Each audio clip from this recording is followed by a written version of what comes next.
Hi, my name is Karly Epp, and I'm a jazz vocalist. Today, I want to talk to you about some of the basics of vocal care. There are three main categories I want to look at: hydration, rest, and warm ups, and we'll break each of those down a little bit further.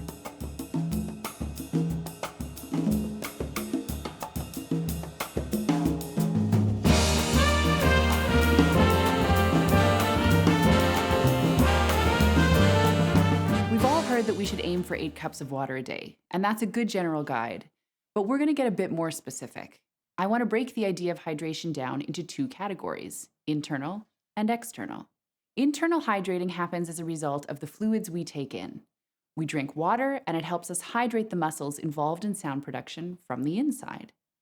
When we're talking about drinking enough water in a day, we should really be talking about getting enough fluids per day because it doesn't exclusively have to be water. We can also get our fluids from beverages like juice, tea, pop, coffee, or even milk. All of those contribute to your daily fluid intake, but we do need to be careful in terms of how they affect us. For example, pop can be quite acidic, which can really negatively impact some people. Others will find that milk feels like it coats their throats and impacts their singing. When it comes to coffee, moderation is key, or else the caffeine can actually start to dehydrate you, which is also what alcohol does. Another interesting thing to note is how quickly, or rather slowly, the fluids we take in start to benefit us. While different studies indicate slightly different numbers, it can take water up to 4 hours to get where it needs to go in your body. This means that drinking a lot of water right before your vocal performance isn't actually going to help you during your performance. You need to start early. Being consistent with fluid intake is also really important. If we don't drink enough on a regular basis, when our body does get water, it's going to prioritize getting the water to where it's needed most first. That means it's going to go to your major organs before it makes its way to your voice. So again, in addition to quantity, consistency is key. So how do you know if you're getting enough water? The answer is in the toilet. If your urine is pale and clear, you're doing a great job. If it's darker in color, you know you're behind and it's time to be intentional about drinking more. Now that we've talked about internal hydration, let's take a moment to talk about external hydration. When our throats feel dry, many of us turn to our trusted water bottles for a drink. While that can feel really nice, did you ever think about the path that your water takes? It doesn't actually touch your vocal cords on the way down. Your vocal cords sit in your larynx at the top of your windpipe. Thankfully, you have a little flap called the epiglottis that helps direct your water and other food and drink down your esophagus, because if your water went down your windpipe, you would choke. You've probably had an experience before where you've ended up coughing because something got by and snuck down the wrong pipe. If air is the only thing that passes over the vocal cords, how can we hydrate them from the outside? The answer is right there, through the air. As you may have learned in science class at some point, when water gets hot enough, it turns into steam. You can then inhale the steam and it will pass right over your vocal cords. You can accomplish this in a steamy shower, by holding your head over a pot of boiling water, but be careful because that water is hot and so is the steam if you get too close. Or, my personal favorite, by using a steam inhaler like this one. If you think about your skin, drinking water can help your skin stay hydrated, but sometimes you want a little external boost, so you apply some lotion. Steaming is like lotion, but for the voice. It's great anytime, but it can be especially helpful before and after a big singing session or when your voice is feeling sore or tired to help with vocal recovery. Anything from about 5 to 15 minutes can be beneficial, and it's actually a pretty relaxing thing to do, so it can be a great addition to your end-of-day routine to take care of yourself and to help you wind down. Let's shift our focus a bit now and talk about rest. Again, I want to break this down into two categories: vocal rest and sleep. When we exercise, our bodies need downtime between heavy workouts to recover. Similarly, our voices need downtime between sessions of heavy use. Vocal rest is just that, and exactly what it sounds like. It's giving your voice a rest. After an hour or so of continuous singing or even speaking, it can be good to take vocal breaks, where you don't sing or speak, for 10 to 15 minutes. The opposite of vocal rest is overuse, which we want to be intentional about avoiding. Vocal rest is one way to help with that, but we also need to be conscious of our environments.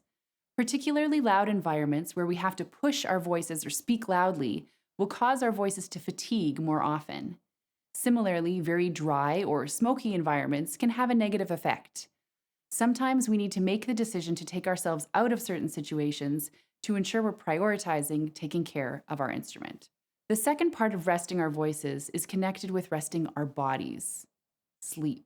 While we're sleeping, our bodies are working to repair any damage that was done during the day, and our cells are regenerating.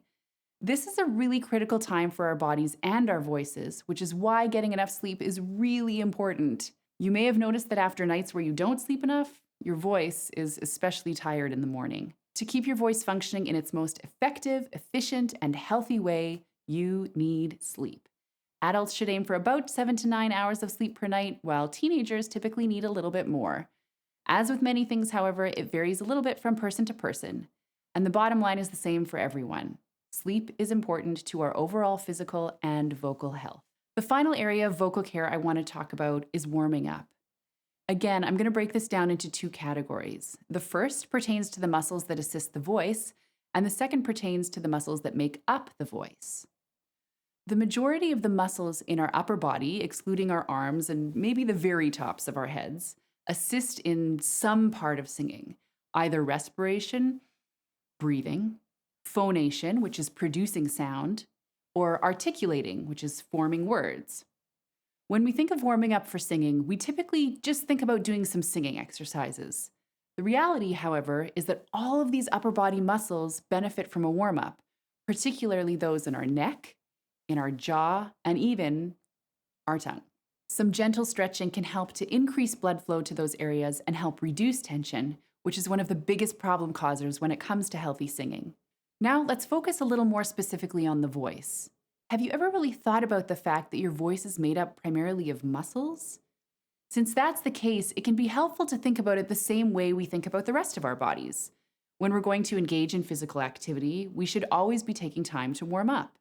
The main and most important reason for this is to prepare the muscles for the work which they're about to take on, which ultimately helps to prevent injury. Doing some vocal exercises before we sing has the same effect as the stretching we talked about earlier. It brings blood to the areas that are going to be doing the work. While we could make a whole video just on how to best warm up our voices in healthy and effective ways, for now I'll just say, start small and gentle, like single notes or short slides between pitches at a quiet to medium dynamic level. Again, there's a lot more we could say about how to achieve the most helpful warm-up, but for now, and specifically from a vocal care perspective, just remember that the voice is made up of muscles, so we want to ease into use to best prepare ourselves and to avoid injury. Similarly, a cool down can be really valuable after a heavy vocal session. Just like with intense physical activity, a cool down can help prevent blood from pooling in areas where the muscles were being challenged for an extended period of time or by a particularly heavy load. Coming back to some of the exercises you used at the start of your warm-up is a really effective way to cool down. Unlike many other instruments, singers don't take apart their instruments and put them away in carefully padded cases after we use them. We are our instruments. That means we have to be especially careful, even just as we go about our day, to ensure we're doing what we can to take care of our voices. Hopefully the tips provided in this video can help you out with that, and you can start implementing some of these strategies right away. This is probably a good time to go drink something.